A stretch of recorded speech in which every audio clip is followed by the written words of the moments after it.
भटक न जाए पर भला चंगा हो जाए। सबसे मेल मिलाप रखो और उस पवित्रता की खोजी हो जिसके बिना प्रभु को कोई देख नहीं पाएगा। लंगड़ा भटक न जाए, इसका मतलब है कि वो आत्मिक जीवन में लंगड़ापन हो सकता है यदि उसके जीवन में परमेश्वर के चमत्कार नहीं हो रहे। परमेश्वर के पीछे चलने से वो यदि हट गया तो आगे चलकर वो आत्मिक जीवन में लंगड़ा हो सकता है, वो भटक सकता है। Hallelujah, hallelujah. उन एलिशिबा और जकरिया की जितनी पहली इच्छा थी, फल ना मिला तो भी उनकी इतनी ही इच्छा थी। लंबे समय की धार्मिकता में बने रहने का कारण ऐसे परमेश्वर ने उसे उन्हें आशीष दिया कि वो बेटा जो हुआ उसने परमेश्वर की सेवका में सौंपा। परमेश्वर की ओर से उत्तर आया। उनके लिए हो सके धार्मिक थे करके कोई भविष्यवाणी करता, हो सके उनके बीच में भविष्यवक्ता नहीं था। तुम्हारा बीच में तुम्हारी मेहनत, तुम्हारी ईमानदारी, तुम्हारा चाल चलन परमेश्वर देख रहा है। इस जिंदगी को एक दिन छोड़ के हमें परमेश्वर के पास जाना है। वो है इसीलिए वो स्वर्ग ले जाएगा, वो है इसीलिए चमत्कार होते हैं, वो कार्य करता, वो प्रार्थना सुनता, इसीलिए बहुत सारे लोग चंगे होते हैं। उस बातों को देखकर हमें विश्वास करना है।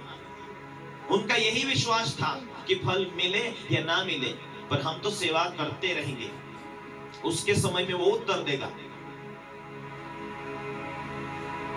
मनुष्य ने उनके लिए भविष्यवाणी नहीं किया, लेकिन परमेश्वर ने एक स्वर्गदूत को भेजा कि जा उनके लिए उनको कह दे कि तुम्हें एक बेटा होगा।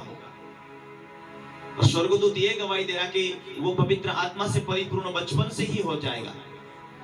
माता पिता के पेट में से ही वो पवित्र आत्मा से भरा हुआ आने वाला है और भटके हुए लोगों को, इस्राएली लोगों को फिर से परमेश्वर के रास्ते पर लेकर आने वाला है। Hallelujah, hallelujah. मेरे प्यारे भाई और बहनों, यदि जकरिया का विश्वास इतने साल में मैंने सेवा किया लेकिन परमेश्वर ने मुझे क्या दिया, उसलिए यदि वो पीछे हट जाता था, चर्चे छोड़ देता था, सेवा छोड़ देता था, तो क्या परमेश्वर अपने स्वर्गदूतों को भेजकर ये संदेश उसे देता था? नहीं। क्या तुम्हारी प्रार्थना ना उत्तर मिलने पर भी तुम्हारी प्रार्थना रेगुलर है? क्या तुम्हारा जीवन दुनिया की बातों को सुनकर उदास होते? क्या पहले जैसा आज भी, जैसा जिस टाइम में आपने बपतिस्मा लिया था, आपका दिल आत्मिक जीवन के लिए भूख और प्यास था, उस टाइम से आप वैसे ही चल रहे हैं? या आप कितनी शिक्षा पाने के बाद में भी कमजोर होते जा रहे हैं, वचन पढ़ने के बाद में भी कमजोर होते जा रहे हैं, संदेश सुनने के बाद में भी कमजोर होते जा रहे हैं? उनका इतना गहरा धार्मिकता था, फिर भी कोई भविष्यवक्ता उनके लिए नहीं था कि परमेश्वर तुझसे इस प्रकार कहता है। इसीलिए परमेश्वर ने एक स्वर्गदूत को भेजा और स्वर्गदूत उसे दिखाई दिया दाहिनी ओर खड़ा होकर। स्वर्गदूत ने कहा, और मालूम है यूहन्ना ने कहा, हम तो दोनों भी बूढ़े हैं, मेरी पत्नी बूढ़ी है, मैं बूढ़ा हूं, ये कैसा हो सकता है? उसने शंका किया,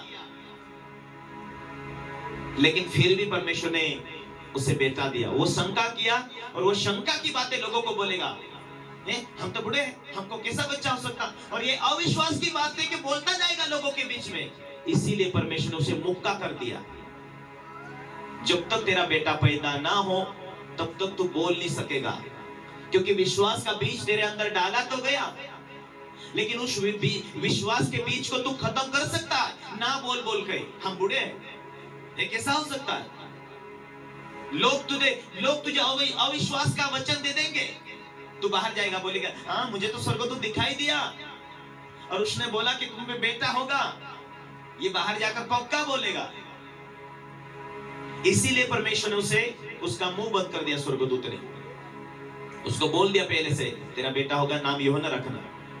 ये हो सकता है क्या? उसने शंका किया या बात किया या वो बाहर जाकर बोलने वाला था, इसलिए परमेश्वर ने उसके मुंह को बंद रख दिया। और बाहर जाकर ये बोलेगा तो लोग बोलेंगे, ए तू तो बूढ़ा हो चुका, तेरी पत्नी बूढ़ी हो चुकी, ऐसे कैसे बच्चे को तुम जन्म दे सकते? नहीं हो सकता। इसको लोग बोल बोल के इसका जो विश्वास पॉजिटिव है नेगेटिव बना देंगे और ये विश्वास के जड़ को खत्म कर सकता है। इसीलिए परमेश्वर से मुक्का कर दिया। हालेलुया।